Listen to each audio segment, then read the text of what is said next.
So, hi guys. So, ayun, may nag-comment po sa atin dito na ang sinasabi nila doon sa aking tutorial kung paano ililipat yung Arabic language to English language doon sa kanilang mobile. So, ang sabi nila, hindi naman daw lumipat sa English, Arabic pa din. So, stay tuned kasi mahaba-haba yung ating gagawing tutorial for today's video. Okay? Para mag-change ng language, ang pipindutin is asterisk 1100 hashtag call sign. Alright. So, kung makita nyo guys, ayan, naka-English po siya. Okay? Naka-English siya.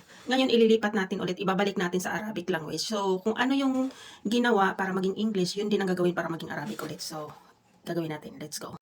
So, dito guys, ay babaguhin natin ang ating mobile language into, kasi naka-English na to. So, English to Arabic and then Arabic to English. Sundan nyo lang yung guys, kasi kung sakaling hindi gumana sa inyo yung lumang code, may bago na pong code kasi syempre, yearly or mga ilang years ay mag-a-update din po yung mga company ng mga codes. So, susundan nyo to. Ito ang bagong code ngayon. So, ayan, try natin ibalik ulit siya sa Arabic and then ibalik natin ulit sa English.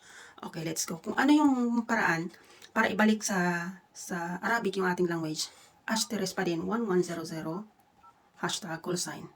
Okay.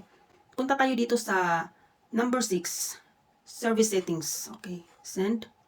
And then service settings 3. 3. Click natin itong 3. Try natin yung 3. And then, set menu language. Okay, number 1. Ay, no. Number 1, set menu language. Ngayon, lalabas dito, number 1, English to Arabic. Oh. So, ililipat natin sa Arabic, di ba? Okay. Number 2. So, Arabic na siya. Thanks for your time. Okay. Itatry natin kung lumipat na siya, bumalik na siya sa Arabic. Asterisk 1100 hashtag call sign. Bakit invalid MMI? So, mag-try tayo ulit mamaya.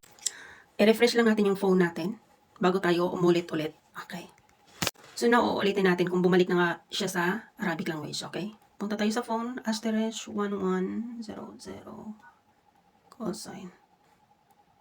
So, ayan guys. As you can see, wait. So, ayan, naka-Arabic na nga siya guys. Ngayon, ang gagawin natin ay ibabalik natin siya sa English language. Okay. So, dito ay nag-screen record na nga ako guys para mas malinaw ninyo makita kung paano ko siya gagawin. So, asterisk 1100 hashtag call sign. At ang una nyong pipindutin is hashtag. And then, pangalawa is hashtag again. And then, ang pangatlo ninyong pipindutin is number 6. And then, ang pang-apat nyong pipindutin is hashtag. Pang-lima is number 3. And then, pang-anim is number 1.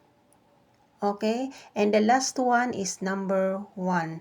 And then click OK. So, yun na yun guys, ay malilipat yung inyong language. So, ayun guys, after natin mailagay yung bagong code ng ating mobile sa pag-change ng language, titingnan natin ngayon kung bumalik na siya sa English. Okay, kung bumalik na siya into English. So, asterisk 1100 hashtag call sign. Tingnan natin guys. Oh, so, ayan guys, English na siya ulit. Okay, naka-English na po siya ulit. Hindi siya ulit. English na siya ulit. Okay? So, ayan lang guys. Sana nakatulong.